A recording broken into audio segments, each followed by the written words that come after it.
दिल्ली के निकट हरियाणा प्रांत सोनीपत जिला राय तहसील असावरपुराम भव्य लघु संवेशकर तीर्थ पर विराजमान है और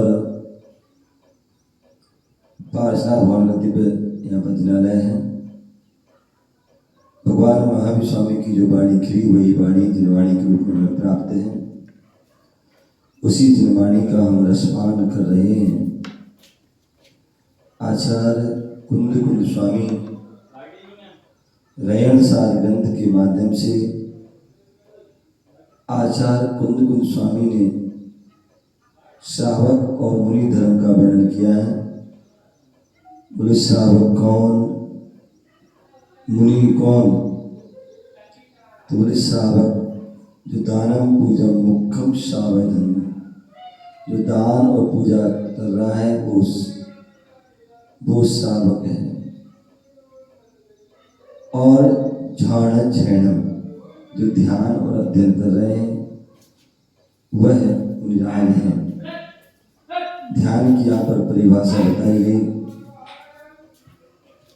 ध्यान की जो है परिभाषा बताई गई कि चित्त को एकाग्र करना, क्या मन वचन काया, इन तीनों को एकाग्र करना ही जो है ध्यान है।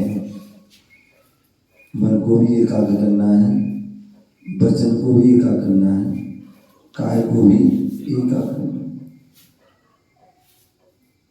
तभी वह ध्यान हो पाता है, अन्यथा नहीं। दूसरे जो है ध्यान करने के लिए अध्ययन की आवश्यकता होती है। आप जितना अधिक से अधिक अध्ययन करोगे उतना ही आप जो है ध्यान करने में सक्षम और समर्थ होगे, आपका मन लगेगा।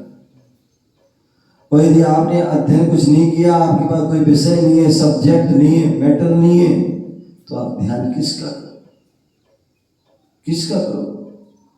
तो इसलिए ध्यान करने के लिए आपको विषय होना चाहिए, सब्जेक्ट होना चाहिए, स्वाध्याय करना चाहिए, अधिक से अधिक बहुत स्वाध्याय करना चाहिए। और दूसरे से हम स्वाध्याय करते हैं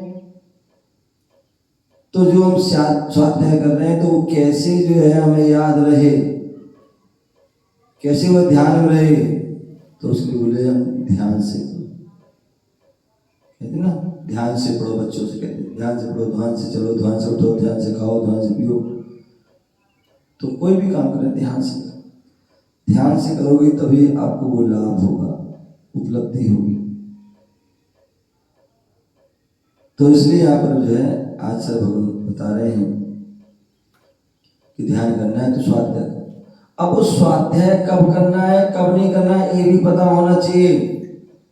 स्वाध्याय आपने जो है काल में किया तो फायदा होगा, अकाल में किया तो उससे हमें हानि हो जाएगी। तो यहाँ पर कल बताया गया था कि जो हम स्वाध्याय करें विनय से करें। स्वाध्याय सुने विनय से सुने। स्वाध्याय करें तो भी विनय से, और स्वाध्याय सुने तो भी विनय से। जो स्वाध्याय कर रहा है वो भी विनय से उस ग्रंथों को पढ़ता है, पैरों पर नहीं रखता है, जमीन पर नहीं रखता है, बिस्तर आदि पर नहीं रखता है। क्या रखता है? हाथ में रखता है, नाभि से ऊपर रखता है, अथवा चौकी आदि पर रखता है। रियल होती ना, ऐसी रियल पर रखता है, जिससे कि वह विनय। तो विनय युक्त का जो स्वाध्याय करता है वह पांचों इंद्रियों के विषयों में समृद्ध हो जाता है। जो स्वाध्याय करेंगे तो उससे क्या होता है, पांचों इंद्रिय समृद्ध हो जाएंगे, विरक्त हो जाएंगे, अनासक्त हो जाएंगे, वैरागी हो जाएंगे। और तीन गुप्तियों से गुप्त एकाग्र होता है। क्या होता है? जब वह विनय से स्वाध्याय कर रहा है, पांचों विषयों से वह निवृत्त हो गया है, तो वह तीन गुप्ति, मन को भी गुप्त कर लिया, वचन को गुप्त कर लिया, काय को भी गुप्त कर लिया, एकाग्र कर लिया है, तो उसका फिर मन लगता है। तो इस प्रकार से आगे आता है, जैसे जैसे साधु अतिशय अभिधेय से भरे ऐसे अश्रुत पूर्व शुद्ध ज्ञान में अवगाहन करता है, वैसे वैसे नई नई धर्म श्रद्धा से आह्लादित हो जाए। जैसे भक्ति से स्वाध्याय विनय स्वाध्याय कर रहा है तो क्या होता है, उसे अलग ही आनंद आता है, अलग ही उसकी अनुभूति, अलग ही परिणाम शुद्ध होते, निर्मल पवित्र होते हैं। और स्वाध्याय कैसे लिए कर रहे हैं? रत्नात्रय की वृद्धि के लिए। इसलिए रत्नात्रय की वृद्धि और हानि के क्रम को जानने वाला श्रद्धान ज्ञान तप और संयम में स्थित होकर शुद्धि को प्राप्त हुआ। वह जो हानि और वृद्धि के क्रम से जानने वाले श्रद्धान तप और संयम में स्थित था। किसमें? श्रद्धा में मजबूत है, ज्ञान में मजबूत है, तप में भी मजबूत है और संयम में भी। तो बिना इसके हमारा कल्याण होने वाला नहीं है। ऐसी हमारी श्रद्धा, आस्था, विश्वास आदि होना चाहिए। और वह क्या करता है? जीवन पर्यंत, ऐसा नहीं कभी एक दिन हो गया तो हो गया काम, जीवन पर्यंत विहार करता है। वह निष्कंप यानी निश्चल ही बना रहता है। प्रवचन सार ग्रंथ में पहले अध्याय के 86 में गाथा में कहा गया है, आगम स्वाध्याय महत् मुरली कृतम। प्रवचन सार ग्रंथ में कहा है पहले अध्याय के 86 में कि आगम स्वाध्याय का महत्व इस प्रकार स्वीकारा गया है। क्या किया गया है? आगम स्वाध्याय का महत्व इस प्रकार स्वीकार किया गया है। कैसे? जिन सत्ता दो अट्ठे पचखादी दो नीमा खीयदी मोह बच्यो तमहा सत्तम समीदगम। क्या बोले? बोले प्रत्यक्ष आदि प्रमाणों के द्वारा जिनेन्द्र पीड़ित शास्त्रों से पदार्थों को जानने वाले पुरुष का मोह समूह नियम से नष्ट होता है। प्रत्यक्ष। मान लीजिए किसी ने कहा कि अरुण जी ऐसे हैं, इस प्रकार से ऊंचाई, इनकी लंबाई चौड़ाई आदि ऐसे है, ऐसा वो करते हैं, और वो सामने बैठे हो तो क्या हो जाएगा? वो प्रत्यक्ष प्रमाण। क्या हो गया? एक प्रत्यक्ष। और भगवान ऐसे पार्षद, ऐसे भगवान थे हैं, ऐसे उन्होंने साधना की, ऐसे तपस्या की, ऐसे उन्होंने जो है निर्वाण को प्राप्त किया। तो एक परोक्ष होता है और एक साक्षात। अरुण जी ऐसे हैं, अरुण जी वैसे हैं, अरुण जी वो हैं, अरुण जी। तो ये क्या होगा? ये जो है प्रत्यक्ष और वो परोक्ष। तो इसलिए बोल रहे हैं प्रत्यक्ष आदि प्रमाणों के द्वारा जिनेन्द्र प्रणीत शास्त्रों से, जो जिनेन्द्र भगवान जो कहे गए हैं, ऐसे प्रणीत शास्त्रों से पदार्थों को जानने वाले, क्या? पदार्थों को जानने वाले, जिनेन्द्र भगवान के द्वारा कहे गए जो शास्त्र हैं, जिनवाणी हैं, उन पदार्थों को जानने वाले पुरुषों का मोह समूह नियम से नष्ट होता। जो जिनवाणी पढ़ता है तो क्या होता है? भैया हमें परिवार से मोह नहीं करना चाहिए, घर से मोह नहीं करना चाहिए, फैक्ट्री से मोह नहीं करना चाहिए, दुकान से मोह नहीं करना चाहिए। क्यों? क्योंकि ये मोह संसार में भटकाता है। क्या आता है? संसार से हमें भटकाता है। कौन? मोह। राग द्वेष संसार भटकाता है, दुखों को प्रदान करता है, दुर्गति में जाना पड़ता है। किससे? राग द्वेष को। जब हम ऐसा उसके बारे में जानते तो हम राग द्वेष भी नहीं करते।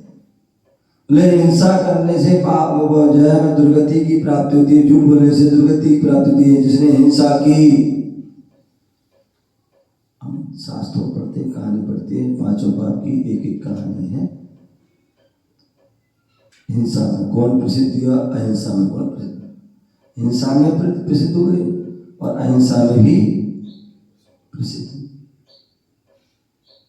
अब दोनों जब हम कहानी पढ़ते हैं तो हमें शिक्षा मिलती है कि भैया हमें जिन्होंने हिंसा की वो भी प्रसिद्ध हुए, लेकिन किस लिए? पातकार के लिए। और एक जो है अहिंसा प्रसिद्ध है तो जीव रक्षा की उन्होंने प्रसिद्धि। बोले राजा ने जो है, राजा के बेटे ने हिंसा करी थी। क्या की थी? हिंसा की थी। और राजा ने जो है नियम ये रखा था कि अष्टांगा में कोई जो है हिंसा ना करे, जो हिंसा करते पकड़ा जाएगा उसे सजा दी जाएगी। 8 दिन के लिए ऐसा कहा गया। और उसका जो बेटा था वो जो है प्रतिदिन क्या करता था? उसे मांस आदि खाता था है। तो ऐसे के लिए उसके लिए बच्चों की आवश्यकता थी। ठीक है ना? तो उसने जो उसका प्रयोग किया। अब कोई नहीं मिला तो जंगल में गया और उसने छुप करके मेढ़े को मार दी, जीव को मार दी। और मार करके जो उसको रसोई आदि दे दी। यहाँ जब राजा को पता पड़ा कि मेढ़े को किसने मार दिया है, राजा ने मार दिया, तो उसने भी प्रमाण लाओ, पता करो किसने मारा, उसको सजा दी जाए, कोई भी हो सजा दी जाएगी। द्वारपाल या जो सैनिक होते वो दिन रात उनकी जो ड्यूटी होती, सुबह की ड्यूटी अलग होती, रात की अलग। तो जो रात की ड्यूटी वाले थे उनको कहा कि भाई तुम पता करो। दिन वालों से कहा, दिन वालों को नहीं पता चला तो रात को पता पड़ा तो कि जो है हाँ कोई है। तो उसके लिए किया, पकड़ के लाया और फिर उनको सजा दी। तो इसलिए बोले प्रत्यक्ष आदि प्रमाणों के द्वारा जिनेंद्र क्या जो राजा को पता चला तो उन्होंने उसको सजा दे दी। और सजा दी बोले कि भाई तुझे फांसी की सजा दी जाएगी फलाने दिन। अब उसको फांसी दी जाएगी तो फांसी कौन देता है? चांडाल। चांडाल देता है। तो चांडाल को बुलाया गया कि जाओ आज जो है राजा के लड़के को फांसी दी जाएगी, तो चलो और तुम्हें फांसी देना। जैसी सैनिक उसके पास पहुंचे तो उससे कहा गया कि तुम्हें ऐसा ऐसा करना है, फांसी देना है। अब उसने क्या किया? उसने तो वही मना कर दिया, आज चतुर्दशी है, आज मैं फांसी नहीं दूंगा, जीव की हिंसा नहीं करूंगा। लेकिन राजा ने माना, बोले नहीं आज तुम्हें देनी पड़ेगा, फांसी देना पड़ेगी, नहीं तो तुम्हें भी सजा दी जाएगी। वो उनको पकड़ के ले गए, पकड़ के उनको ले गए और पकड़ के ले गए। बोले दो फांसी, बोले नहीं देंगे। बोले नहीं दोगे तो उन्होंने क्या किया, दोनों को जो है राजा के लड़के को और मंत्री को उसने पकड़ लिया और पकड़ के ले गए। बोले फांसी दो, अरे तो तुम्हें सजा दी जाएगी। बोले हम फांसी नहीं देंगे, आज जीव की हिंसा नहीं करेंगे। बोले क्यों? बोले हमने मुनिराज से क्या नियम लिया है, मुनिराज से नियम लिया है कि आज हम जो चतुर्दशी के दिन जो है किसी की जीव की हिंसा नहीं करेंगे। बोले नहीं तुम्हें देना पड़ेगा। राजा क्या बोले ना, मैं नहीं देंगे। बोले ठीक है। बोले दोनों जिन्होंने हिंसा की है उसको भी पकड़ो और जो फांसी नहीं दे राजा के नहीं वाला उसको पकड़ो। और दोनों को मैं रस्सी बांधी और रस्सी बांध कर उनको पत्थर बांध के फेंक दिया। क्या हुआ? जो राजा का पुत्र था वो तो गया और उसने क्या किया, उसको भी फेंक दिया, उसको भी तो राजा का जो है पुत्र था वो तो जो है डूब गया, मर गया, मृत्यु हुआ। लेकिन जो दूसरा जो था लातजनी नरक चतुर्दशी नहीं करेंगे तो क्या हुआ, बच गया। क्या हो गया, बच गया, उसको जो फांसी आदि दी। तो कहने के तात्पर्य जो है वो प्रत्यक्ष प्रमाण, प्रत्यक्ष प्रमाण।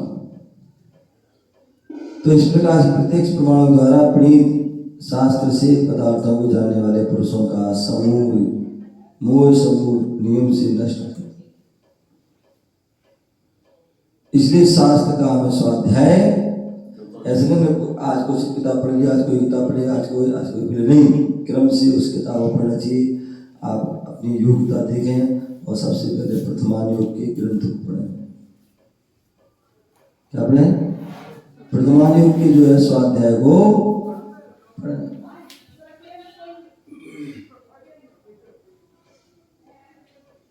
तो इसलिए स्वाध्याय प्रथमान योग कर्णानुग विषय, वो कर्णानुग चरणानुग द्रव्यानुग क्रम से विषय क्रम से पढ़ लीजिए। जैसे कर्णानुग प्रथमान पढ़ लिया तो कर्णानुग पढ़े, जिन्हें कर्णानुग पढ़े चरणानुग, जिन्हें चरणानुग पढ़े तो द्रव्यानुग पढ़े। तो इसलिए क्या बोले हैं, मोह समूह नियम से नष्ट हो जाता, किससे? शास्त्र का स्वाध्याय करने से। और भी यही कहा गया क्या, एकगदो समणो एकगम विच्छिदस्य अथेवे नत्ति आगमदो आगम ज्येष्ठा तदो ज्येष्ठा। क्या बोल रहे हैं? श्रवण को, श्रवण माने साधु, बोले ऋषि मुनि यति अनगार, बोले श्रवण जो श्रम करते हैं मोक्ष मार्ग का वो श्रवण है। क्या? जो श्रवण करते हैं वो श्रवण है, स्मरण करा उसे। तो श्रवण श्रम जो श्रम के मार्ग पढ़ते हैं, श्रम करते हैं, वो श्रवण को एकाग्रता प्राप्त होती है। एकाग्रता किसको प्राप्त होती है? ध्यान कौन कर पाते हैं? बोले मुख्य रूप से मुनि कर पाते हैं, क्योंकि वह अभ्यास करते हैं। तो श्रवण तो एकाग्रता को प्राप्त होता है। एकाग्रता उसी को होती है जिसे पदार्थ का निश्चय होता है। जब तक पदार्थ निश्चय नहीं होगा तो एकाग्रता, और यह निश्चय आगम के माध्यम से होता है। क्या होता है?